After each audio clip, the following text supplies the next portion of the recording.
What's going on, guys? Lifting and Zombies here, back with another Pokemon Scarlet Violet video. And guys, welcome back to my Indigo Disk playthrough. I thought that my previous video, part 8, I thought that would be my last main story video of this playthrough, but I was incorrect because I was told that there is also a secret ending to the Indigo Disk DLC. So first things first, before we get into that, we do have to talk to Mrs. Breyer first in classroom 1-4. So let's go there right now. So I'm not too sure what to expect from Mrs. Breyer. I don't know what she's going to say to us. I don't know if she's going to give us something, but there she is. She's awkwardly waiting for us. So let's go ahead and talk to her. So Mrs. Breyer, what's the situation here? Hey, Lifting, glad to see you. You feeling rested and recovered after our big adventure down in the underdepths? I mean, kind of. That was pretty taxing on my body, but I think I'm good now, okay? I think my Miraidon's also fine now too. Okay, so what's the issue here, Mrs. Breyer? But on to why I called you here. Since our return, I've been writing up everything we discovered on our expedition. Honestly, I've hardly slept. Wow, she's been super ecstatic about making this book, eh? So I have obtained Jita's permission to turn it all into a book. But don't worry, I've made sure to skip a few details and omit the names of those involved. I mean, I wouldn't mind. A proof copy of the book, freshly delivered from my publisher, just for you. So we got a book. Okay, we have a copy of Mrs. Breyer's book. Okay, so we have that in our key items pocket now. So yeah, Breyer's book, which does seem to be hinting at the hidden treasure. A proof copy of the exploration notes covering the Area 0 under depths, proving that we did go down below. It's filled with long paragraphs describing what happened, along with Breyer's thoughts too.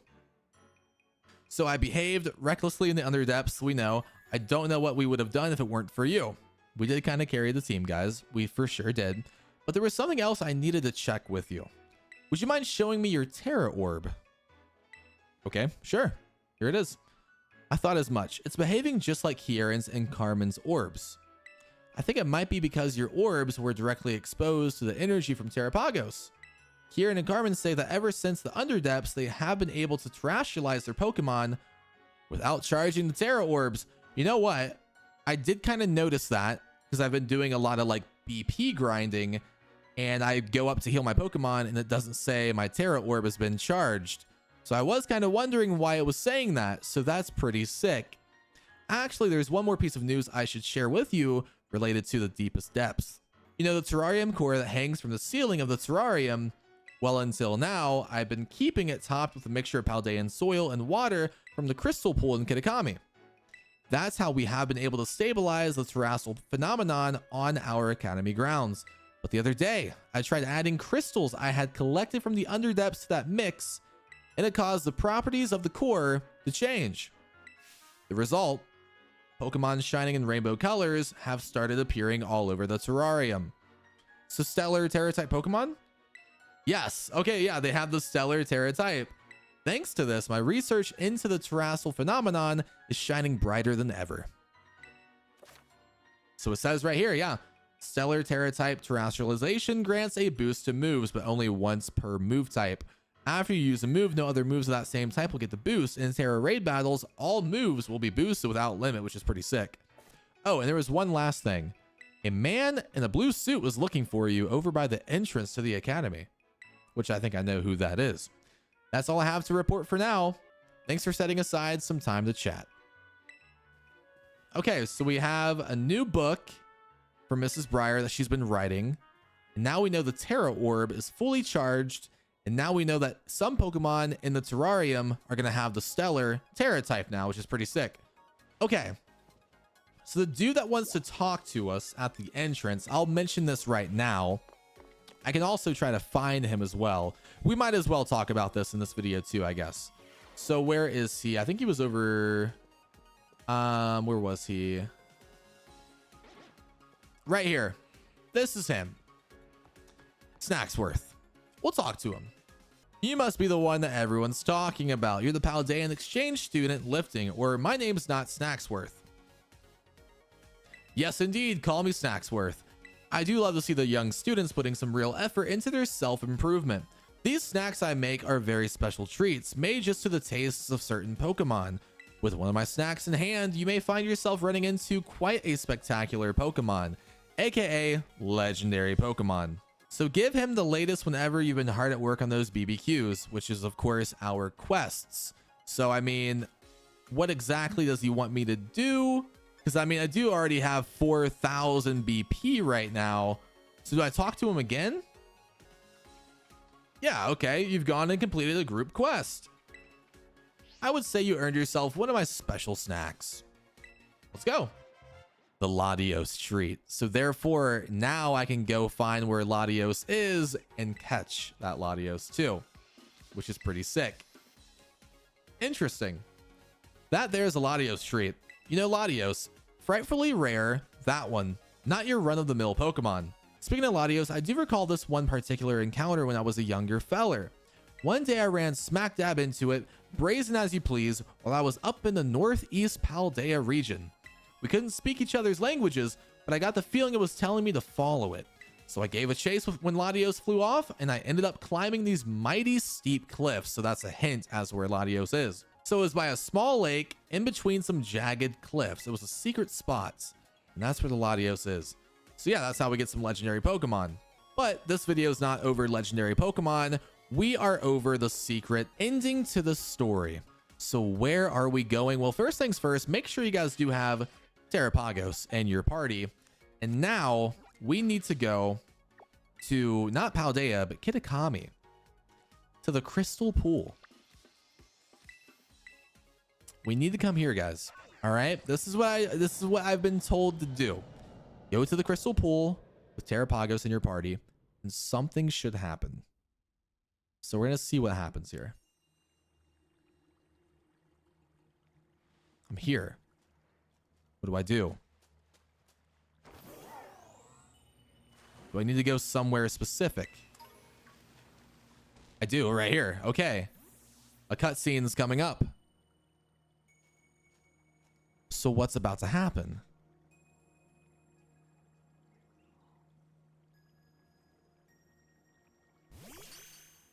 There's Terapagos. So what's Terapagos wanting to do?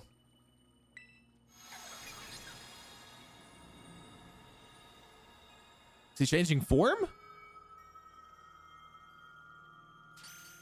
Professor is back. No way. You know, I did see a screenshot of Professor Turo on Twitter, but I didn't know when it was happening or if it was real. But he is back. Interesting. Because we know that Professor knew about Terapagos, and he did go all the way down under like we did. But is this the AI Professor? This is a curious development. Have I somehow broken through the boundaries of space-time? Yeah, this is like a complete like time loop here. Who are you? Okay, so I don't think he's the AI version of Professor Turo. Yeah, are you the AI? What's that you say? You thought I was some robot imbued with an AI personality? Now that's an idea. If I could create such a thing, it would be quite helpful. We're not trying to give you ideas. I didn't mean to say that. I meant to say something completely different. I'm sorry. Ignore what I said. He is Professor Turo, though. I researched Pokemon in Area Zero, and yet Miraidon's out. So Miraidon remembers Professor Turo. This Pokemon, is this the Iron Serpent? I mean, we call it Miraidon. That is a cool freaking name, though. Is that right? So its name is Miraidon. It's a good name. I mean, I didn't create it, but it is a pretty cool name, I will say. From the clues you've already let slip, I suppose I would have to conclude. From my perspective, this must be the future. You would be correct about that. Though, of course, the complexities of space-time are beyond count, it's possible that our encounter might not even be occurring in a timeline connected to my own. Perhaps this meeting is nothing more than a fleeting miracle. I don't know. I don't know what to think right now. I'm so confused. Why don't we exchange as much useful data as we can in what little time that fate has gifted us?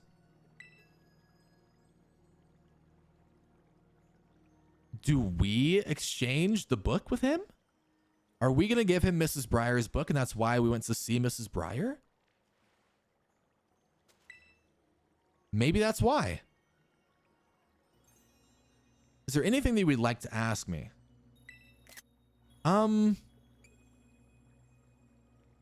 What are you studying right now? I'm researching methods to catch Pokemon that live in different timelines, so I might transport them to the present day in my own timeline. So is he about to work on the time machine? It sounds fantastical, no doubt, but I'm drafting plans for now a machine that may achieve it, so he hasn't made the time machine yet. Because that's how he gets those Paradox Pokemon into Area Zero, is the time machine. And he has the Violet Book, which is the book that Arvin had this entire time, right? Arvin had the Violet Book. He helped us find the lab in Area Zero with the Violet Book, right? This book captured my imagination when I read it as a child and has never let go. The progress has been slow and beset my failures. I haven't left my lab in quite some time now.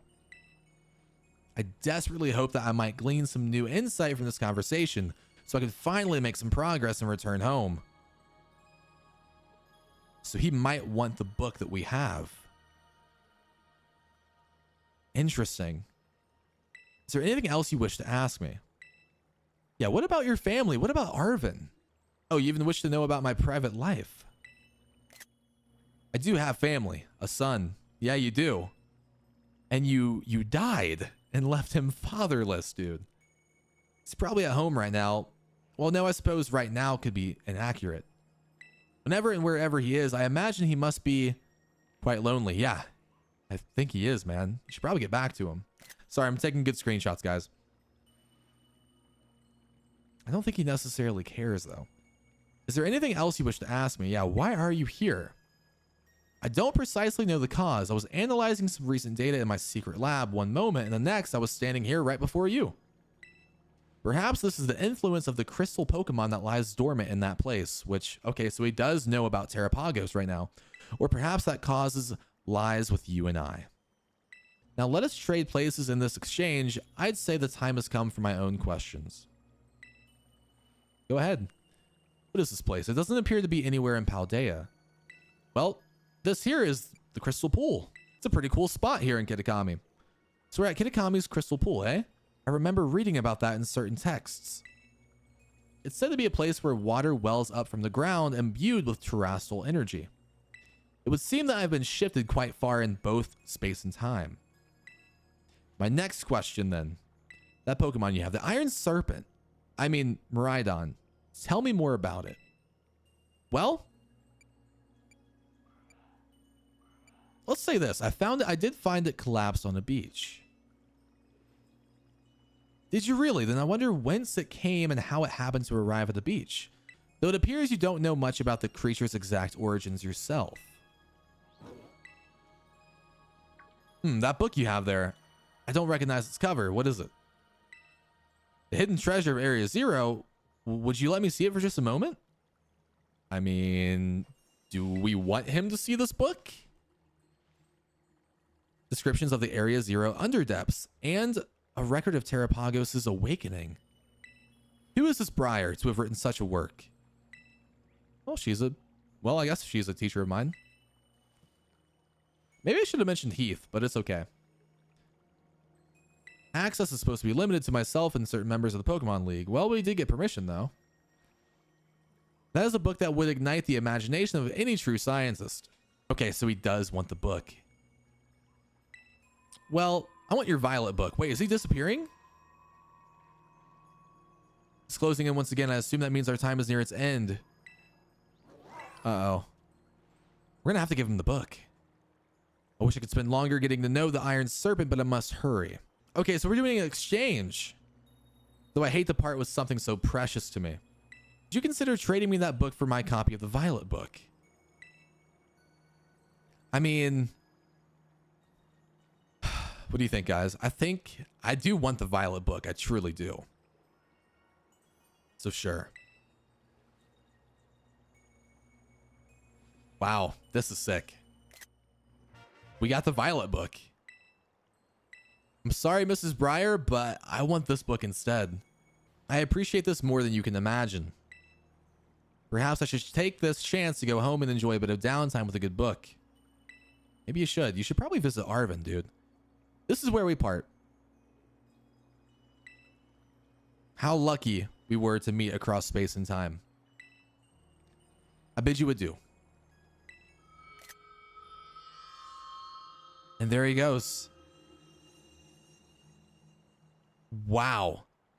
So is everything gonna happen again? Like the time machine and the AI of Professor Turo?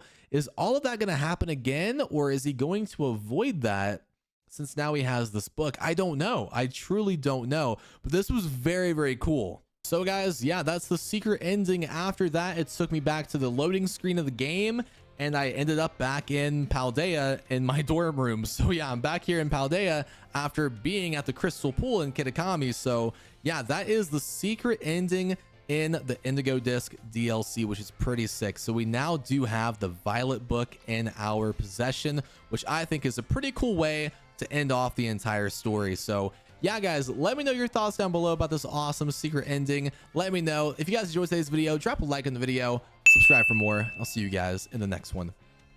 Peace.